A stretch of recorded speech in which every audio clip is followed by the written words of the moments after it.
ابو مالک اشعری رضی اللہ تعالیٰ عنہ سے روایت ہے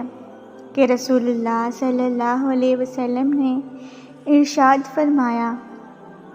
کہ طہارت و پاکیزگی جزء ایمان ہے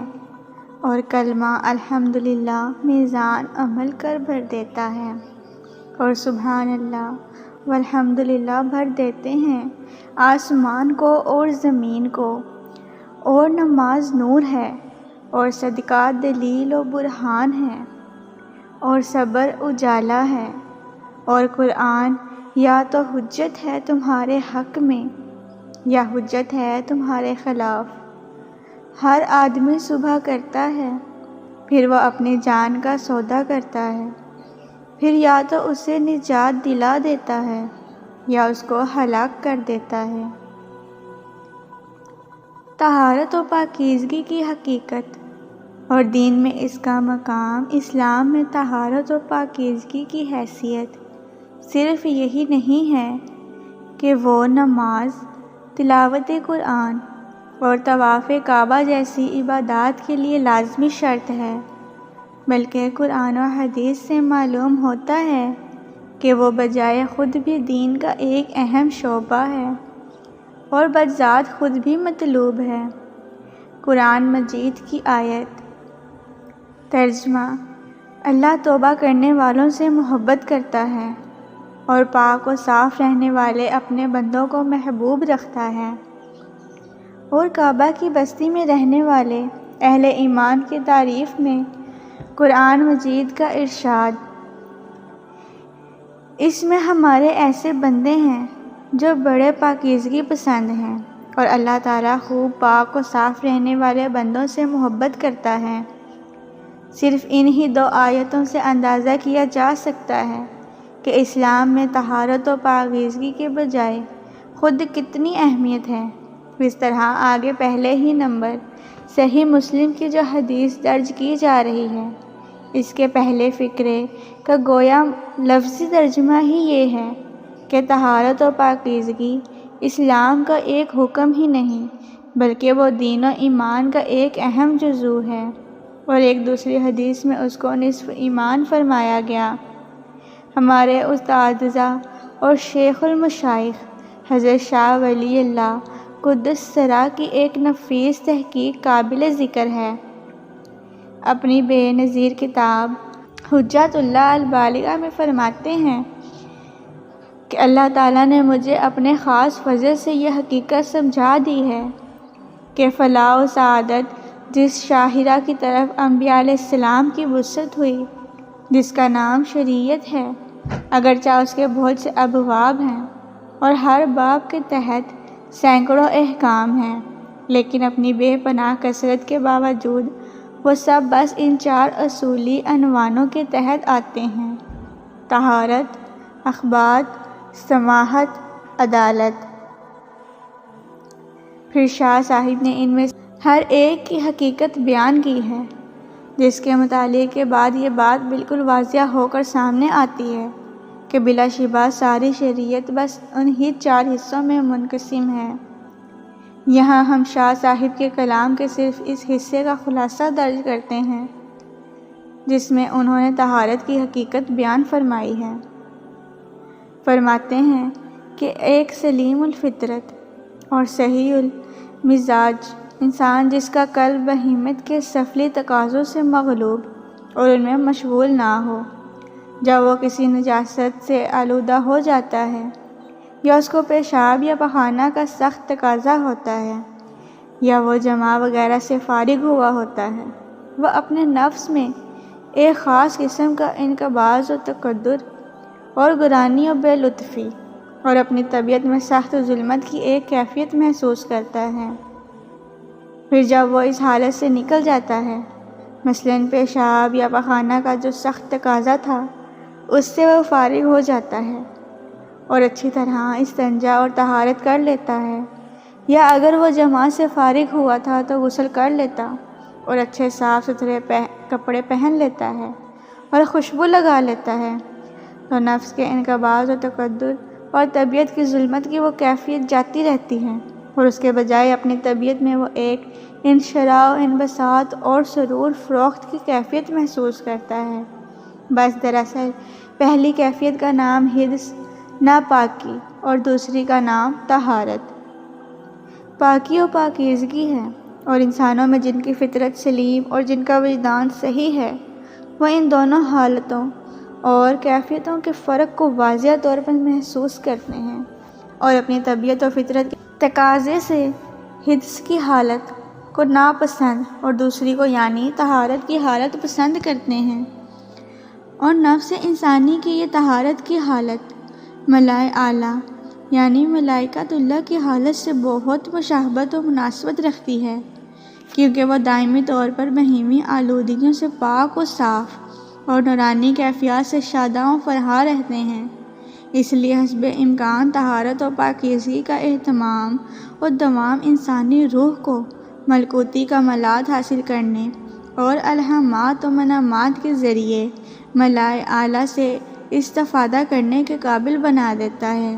اور اس کے برعکس جب آدمی حدث اور ناپاکی کی حالت میں ڈوبا رہتا ہے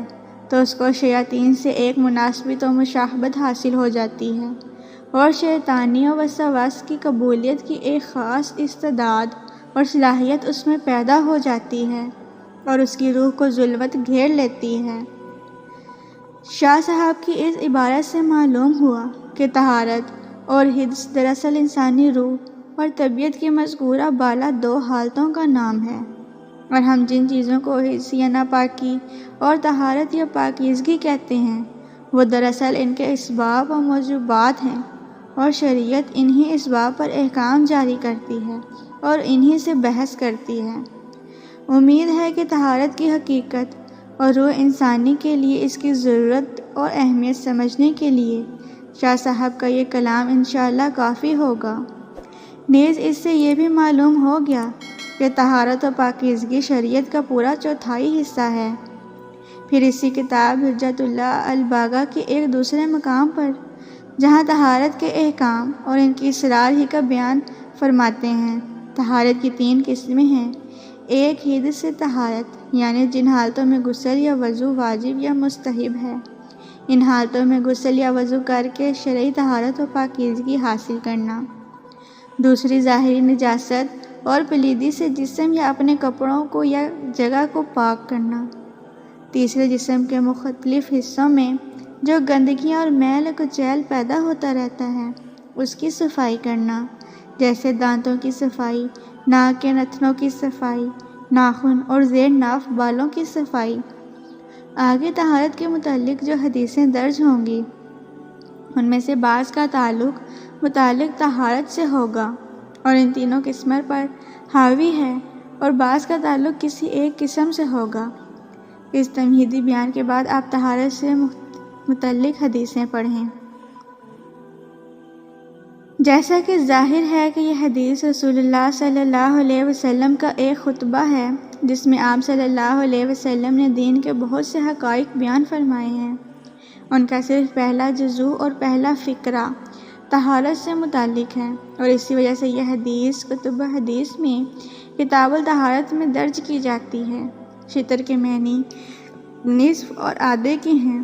بلکہ اسی مضمون کی ایک اور حدیث جو امام ترمذی نے ایک دوسرے صحابی سے روایت ہے اس میں ہی کے الفاظ ہیں، لیکن اس عاجز کے نزدیک شطر اور نصف دونوں لفظوں کا مطلب یہاں یہی ہے کہ طہارت و پاکیزگی ایمان کا خاص جزو اور اس کا اہم شعبہ اور حصہ ہے۔ حضرت شاہ ولی اللہ کا جو کلام اوپر نقل ہوا ہے اس سے یہ حقیقت اتنی واضح ہے اور روشن ہو چکی ہے جس پر کسی اضافہ کی ضرورت نہیں۔ طہارت و پاکیزگی کی یہ اہمیت بیان فرمانے کے بعد رسول اللہ صلی اللہ علیہ وسلم نے اللہ تعالیٰ کی تسبیح اور تمجید کا اجر و ثواب اور اس کی فضیلت بیان فرمائی ہے۔ تسبیح یعنی سبحان اللہ کہنے کا مطلب اپنے اس یقین کا اظہار اور اس کی شہادت ادا کرنا ہوتا ہے کہ اللہ کی مقدس ذات پر ہر اس بات سے پاک اور برتر ہے جو اس کی شان الوہیت کے مناسب نہ ہو، اور تمجید یعنی الحمدللہ کہنے کا مطلب اپنے یقین کا اظہار اور اس شہادت کا ادا کرنا ہوتا ہے کہ ساری خوبیاں اور سارے کمالات جن کی بنا پر کسی کی حمد و ثنا کی جا سکتی ہے صرف اللہ تعالیٰ ہی کی ذات میں ہے، اور اس لیے بس ساری حمد و ستائش بس اسی کے لیے ہے۔ یہی تسبیح و حمد حق و تعالیٰ کی نورانی اور معصوم مخلوق فرشتوں کا خاص وظیفہ ہے۔ قرآن مجید میں خود فرشتوں کا یہ بیان خود انہی کی زبانی نقل کیا گیا ہے۔ خداوند، ہم تیری حمد و تسبیح میں مصروف رہتے ہیں، پس انسانوں کے لیے بھی بہترین وظیفہ اور مقدس ترین شغل یہی ہو سکتا ہے کہ وہ اپنے اور سارے عالم کے خالق و پروردگار کی تسبیح کریں۔ رسول اللہ صلی اللہ علیہ وسلم نے اس ترغیب کے لیے اس حدیث میں فرمایا کہ ایک کلمہ سبحان اللہ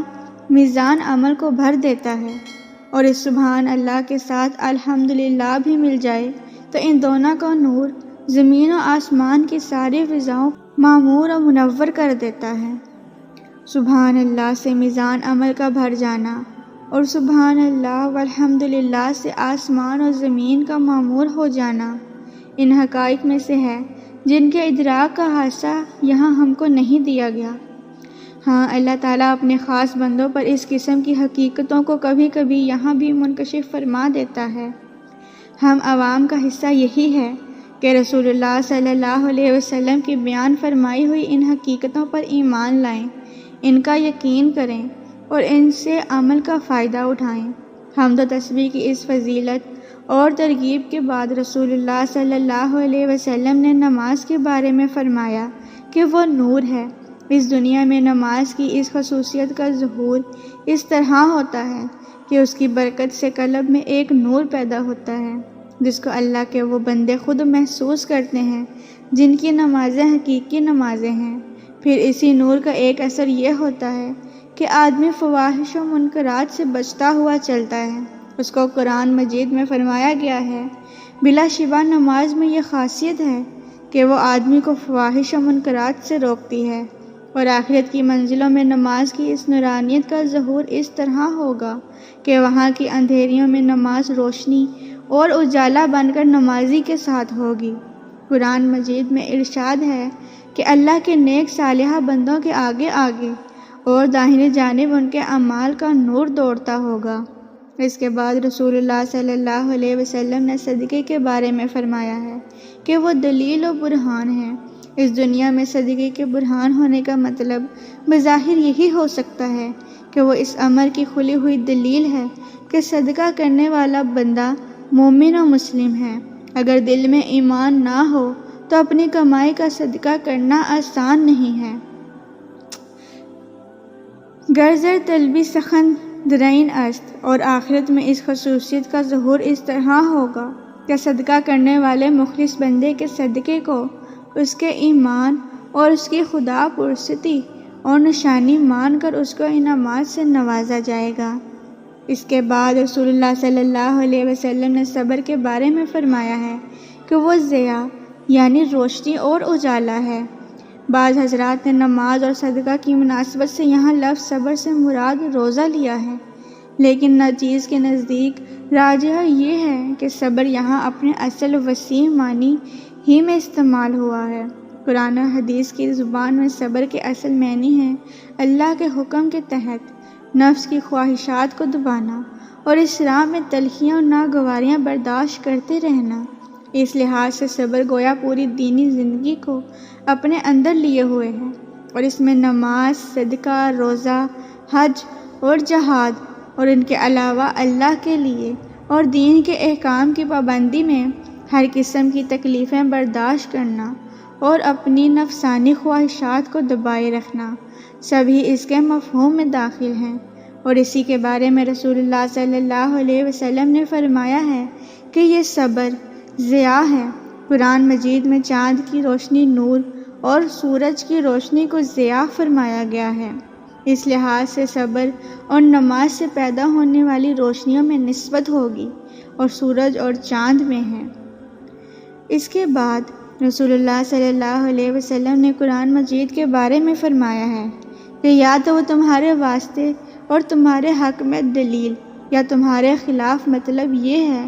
کہ قرآن مجید اللہ تعالیٰ کا کلام اور اس کا ہدایت نامہ ہے۔ اب اگر تمہارا تعلق اور رویہ اس کے ساتھ عظمت و احترام اور اتباع کا ہوگا جیسا کہ ایک صاحب ایمان کا ہونا چاہیے تو وہ تمہارے لیے شاہد و دلیل بنے گا، اور اگر تمہارا رویہ اس کے برخلاف ہوگا تو پھر اس کی شہادت تمہارے خلاف ہوگی۔ ان تنبیہات و ترغیبات کے بعد رسول اللہ صلی اللہ علیہ وسلم نے